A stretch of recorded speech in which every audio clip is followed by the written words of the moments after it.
Karena ada pertanyaan Ustaz masalah dukun, bahwa selama ini kan kita diberitahu, diajarkan bahwa dukun-dukun ini adalah semua berbohong, bahwa apa yang disampaikan meramal ini semua itu bohong. Nah, tetapi di masyarakat ada fenomena bahwa sebagian dukun, bahwa ramalnya sebagian ada yang benar, Ustaz. Ya, ini sesuai dengan kenyataan. Bagaimana, Ustaz? Apakah mereka benar tahu yang gaib atau bagaimana, Ustaz? Bang Dong, ini justru menunjukkan bahwasanya ada dukun asli dan ada dukun palsu. Dukun asli adalah dukun yang benar-benar punya hubungan dengan syaitan. Adapun dukun palsu adalah seorang yang sok jadi dukun tapi dia menipu masyarakat, akan tapi dia tidak punya hubungan langsung dengan syaitan. Ini sudah diisyaratkan oleh Nabi SAW dalam hadis yang diriwayatkan oleh Abu Hurairah dalam Sahih Al-Bukhari.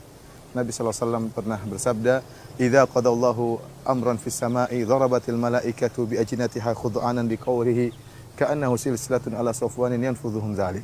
Itu jika Allah Subhanahu wa taala memutuskan suatu perkara di langit, ya, maka para malaikat mengepak-ngepakkan sayapnya karena takut mendengar firman Allah Subhanahu wa taala sehingga menjadikan mereka pingsan para malaikat. Kemudian kata Nabi SAW, "Hatta idza fuzi'a an qulubihim qalu madza qala rabbukum qalu al-haqqa wa huwal aliyyul kabir." Tatkala mereka sadar dari pingsan mereka para malaikat, maka mereka berbincang-bincang di antara mereka. Mereka bertanya, apa sih yang telah diputuskan oleh Allah? Maka mereka mengatakan, qaulul haq, Allah telah menyampaikan kebenaran. Ini terjadi begini dan begini. Jadi terkadang Allah Subhanahu wa taala memutuskan suatu perkara masa depan, Allah kabarkan kepada para malaikat dan diperbincangkan oleh para malaikat di langit. Kata Nabi SAW, fayasma'uha mustariqus sam'i. Maka ternyata ada pencuri berita yang mendengar pembicaraan malaikat tadi. Ini tadi mengenai masa depan. Siapa pencuri-pencuri berita tersebut? Setan-setan yang mereka bertumpuk-tumpuk sampai ke langit mendengarkan pembicaraan malaikat tersebut tentang masa depan. Kemudian kata Nabi SAW, fayulqiha ila man tahtahu. Kemudian setan yang di atas melemparkan berita tersebut kepada setan yang di bawah. Terus kepada yang di bawah. Terkadang sebelum sampai berita yang ke bawah, mereka sudah terkena lemparan bintang. Ya, terkadang gagal, terkadang berhasil. Kata Nabi SAW, hatta yulqiha ala lisanis sahir awil kahin. Sampai akhirnya berita tersebut dilemparkan kepada dukun atau penyihir. Kemudian Nabi SAW bersabda, fayakdzibu ma'aha mi'ata kadzbah. Kemudian si dukun atau tukang sihir ini menambah berita yang didengar oleh syaitan dari langit dengan 100 kedustaan. Dengan 100 kedustaan. Fayuqal alaysa qad qala lana yauma kadza kadza wa kadza. Akhirnya terkadang dia ngeramal benar karena satu berita yang dia curi dari langit tadi. Dari syaitan yang mencuri dan mengopernya kepada dia. Maka kata Nabi SAW, fayusaddaku bitilkal kalimatil lati sumi'at minas sama. Akhirnya dukun ini dibenarkan oleh masyarakat gara-gara satu kalimat yang dicuri dari langit. Dari sini kita bisa ambil kesimpulan, Bang Dung. Ternyata dukun itu memang terkadang benar, tetapi kebanyakannya dusta. Kenapa? Karena tadi kata Nabi, ada satu berita yang dia ambil dari langit, dia tambah dengan 100 kedustaan. Oleh karena saya katakan, kalau ada dukun yang ngeramal ternyata benar, itu dukun asli justru. Itu dukun asli, bukan dukun palsu. Karena tidak ada yang mengetahui hal gaib kecuali 2 orang. Kalau bukan dukun, Nabi. Allah Subhanahu wa taala telah berfirman, selain dari 2 orang ini enggak mungkin. Tidak ada yang tahu masa depan. Kata Nabi SAW, kata Allah Subhanahu wa taala, alimul ghaibi fala yuzhiru ala ghaibihi ahada illa man irtadha min rasulin. Allah yang mengetahui ilmu gaib dan Allah tidak akan menampakkan ilmu gaib tersebut kepada siapapun kecuali kepada para rasul. Dalam ayat yang lain kata Allah Subhanahu wa taala, "Wa ma kana Allahu liyutli'akum 'alal ghaib, walakinna Allaha yajtabi min rusulihi may yasha." Allah tidak akan menampakkan ilmu gaib kepada kalian, tapi Allah pilih sebagian rasul yang Allah kehendaki. Oleh karenanya, orang yang mengetahui ilmu gaib tentang masa depan cuma ada 2 orang. Kalau bukan Nabi SAW atau para anbiya, dukun. Maka kita tanya sama orang tadi yang mungkin ada seorang kiai yang ngeramal masa depan, ternyata benar, atau ada orang ngaku-ngaku bisa ngeramal masa depan, ternyata benar. Kita bilang, kamu tidak ada yang mengetahui ilmu gaib kecuali 2 kemungkinan. Kemungkinan pertama, kamu seorang rasul. Kemungkinan kedua, kamu seorang dukun. Kemungkinan pertama nggak mungkin karena setelah Rasul tidak ada lagi Rasul, setelah Rasulullah SAW tidak ada lagi Rasul yang lain. Oleh karena tinggal kemungkinan kedua, kamu adalah seorang dukun. Oleh karenanya hati-hati, justru kalau ada orang yang ramal dan ternyata benar, bukan kita semakin beriman kepada dia, malah kita semakin yakin dia itu apa? Dukun, karena tidak ada yang mengetahui hal gaib kecuali para Rasul atau dukun yang terkadang-kadang diberitahu oleh syaitan. Berarti seorang Rasul juga mengetahui hal yang gaib, artinya keseluruhan atau bagaimana? Enggak, para Rasul hanya mengetahui sebagian ilmu gaib, tidak mengetahui seluruh ilmu gaib. Oleh karena kita dapat dalam hadis-hadis Nabi SAW, terkadang Nabi menyebutkan tentang masa depan, terkadang Nabi meramal tentang masa depan, dan ternyata benar.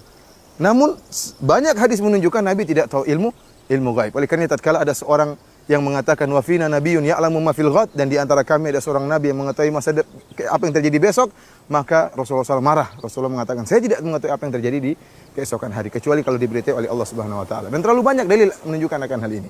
Lihat Nabi SAW, Allah perintahkan dalam Al-Qur'an untuk mengatakan, "Lau kuntu a'lamul ghaib lastakthartu minal khair wa ma massaniya su." Kalau saya tahu ilmu gaib, maka saya akan memperbanyak melakukan kebaikan dan saya tidak akan ditimpa dengan kemudaratan. Ternyata Nabi karena tidak tahu ilmu gaib tertimpa dengan sebagian kemudaratan, Bang Dung. Contohnya, Nabi SAW sempat kalah dalam perang Uhud. Sampai syujjan Nabi SAW wa kusira rubaiyatuhu, kepala beliau terluka, kemudian gigi beliau pecah. Kenapa? Beliau tidak tahu ilmu gaib. Kalau tahu beliau tahu ilmu gaib, beliau akan tahu musuh akan datang dari arah sini, wahai para sahabatku bersiaplah di sini, akan terjadi demikian dan demikian. Karena beliau tidak tahu ilmu gaib, maka beliau celaka. Di antara contoh juga seperti tatkala istri beliau Aisyah radhiyallahu taala anha dituduh berzina. Selama sebulan Rasulullah bingung apa yang terjadi pada hakikat istri saya. Ya. Rasulullah SAW tidak tahu, ini bukan masa depan, padahal masa lalu.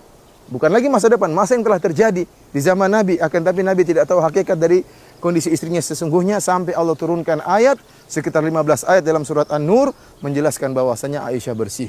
Aisyah adalah wanita yang suci radhiyallahu taala anha. Rasulullah SAW tahu. Tidak sebagaimana sebagian orang yang mengatakan, saya tahu di mana barang hilang, saya punya pasukan jin. Ini semua tidak benar, ya. Rasulullah SAW tidak mengetahui seluruh ilmu gaib. Terlalu banyak dalil yang menunjukkan Nabi SAW tidak mengetahui seluruh ilmu gaib, tapi hanya mengetahui sebagian ilmu gaib. Oleh karenanya kita kembali kepada pembahasan kita yang pertama, Bang Dung, bahwasanya dukun ada dua, ada dukun asli, ada dukun palsu. Yang kita sangat hati-hati adalah dukun asli yang punya hubungan dengan jin. Bagaimana kita tahu dia dukun asli? Ternyata ramalannya terkadang benar, ya itu. Sungguhnya pergi ke dukun dosa besar, Bang Dung. Sampai bisa menghilangkan keimanan seseorang. Rasulullah SAW sudah mewanti-wanti hal ini. Kata Nabi SAW, man atakahinan au arrafan fasaddaqahu bima yaqul faqad kafara bima unzila ala Muhammad. Barang siapa yang datang kepada dukun atau paranormal, kemudian membenarkan perkataan dukun atau paranormal tersebut, maka dia telah kafir kepada Al-Quran.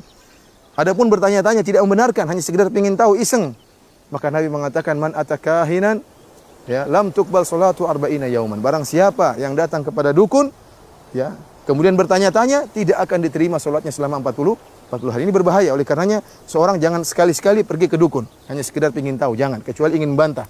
Atau seorang jangan sekali-sekali membuka ramalan-ramalan bintang. Ini berbahaya. Kenapa Rasulullah SAW melarang? Kata para ulama, di antara bentuk sekedar ingin tahu adalah membuka ramalan bintang. Bintang Sagittarius, kemudian Scorpion dan lainnya sebagainya. Karena sebagian orang tatkala dia baca zodiak dia baca, oh bulan ini ternyata saya dapat rezekinya kurang. Kedua diomelin istri terus. kemudian setelah itu benar, saya ini diomelin istri benar. Jangan-jangan ramalan itu benar. Artinya hatinya akan terikat dengan itu. Oleh karena Rasulullah SAW menutup segala pintu. Nanya aja nggak boleh, kecuali dalam rangka untuk membantah.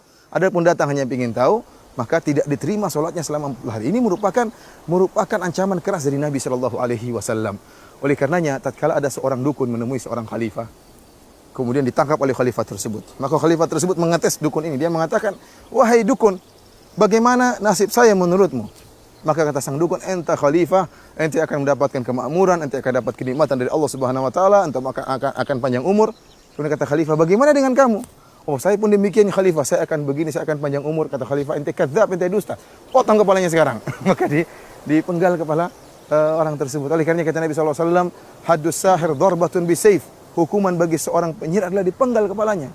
Dukun, penyihir ini perusak dalam kehidupan masyarakat.